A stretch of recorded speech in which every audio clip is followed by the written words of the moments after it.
মুস্কান ইসলাম, আপনি লিখেছেন, আমার স্বামী পাগল, এমত অবস্থায় আমার সম্পর্ক ছিন্নের কি সুযোগ আছে?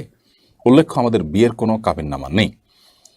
বোন মুস্কান, আপনার স্বামী যদি বিকৃত মস্তিষ্কের মানুষ হয়ে থাকেন, মানসিক অসুস্থ হয়ে থাকেন এবং তার চিকিৎসা করবার তেমন কোনো সুযোগ নেই বা চিকিৎসায় সুস্থ হওয়ার সম্ভাবনা না থাকে, তাহলে অবশ্যই আপনি তার সাথে সম্পর্ক ছিন্ন করবার উদ্যোগ নিতে পারেন। যদি ব্যাপারটি এরকম হয় যে আপনি তাকে এই অবস্থা বিয়ে করেননি, পরবর্তী অসুস্থ হয়েছেন এবং অসুস্থ থেকে সুস্থ হওয়ার কোনো সম্ভাবনা নাই, তাহলে সেক্ষেত্রে আপনি সম্পর্ক ছিন্ন করবার উদ্যোগ গ্রহণ করতে পারেন। সে রাইট আপনার আছে, বিশেষ করে যদি আপনি ক্ষতিগ্রস্ত হওয়ার, বিপদগ্রস্ত হওয়ার তার মাধ্যমে আশঙ্কা করেন, তাহলে সেক্ষেত্রে এরকমটা আপনি করতে পারেন। তবে যদি আপনি সবর করে থাকতে পারেন, তার সেবা করেন, তার শুশ্রূষা করে, তার চিকিৎসা করে, তাকে আপনি ট্রিটমেন্ট করে ভালো করার চেষ্টা করতে পারেন, সেটা অবশ্যই একজন নেককার স্ত্রীর গুণ হিসাবে বিবেচিত হবে এবং এটা প্রশংসনীয় হবে। যদি আপনার সে সুযোগ থাকে, আপনি অবশ্যই সেটি করাটা অধিকতর উত্তম হবে। পুরো পরিস্থিতির আসলে কি, তার উপর নির্ভর করবে যে আপনার কি করবেন বা করবেন না।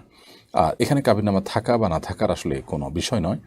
আপনি তার কাছ থেকে, সে যেহেতু বিকৃত মস্তিষ্ক, তার এই পরিস্থিতিতে তার থেকে রক্ষার জন্য যদি এমন হয় যে আপনি ক্ষতিগ্রস্ত হবেন বা স্থায়ী সমস্যা, তাহলে সেক্ষেত্রে আপনি আদালতের দ্বারস্থ হতে পারেন এবং তার মাধ্যমে, আদালতের মাধ্যমে আপনি বিবাহ ভঙ্গের উদ্যোগ নিতে পারেন।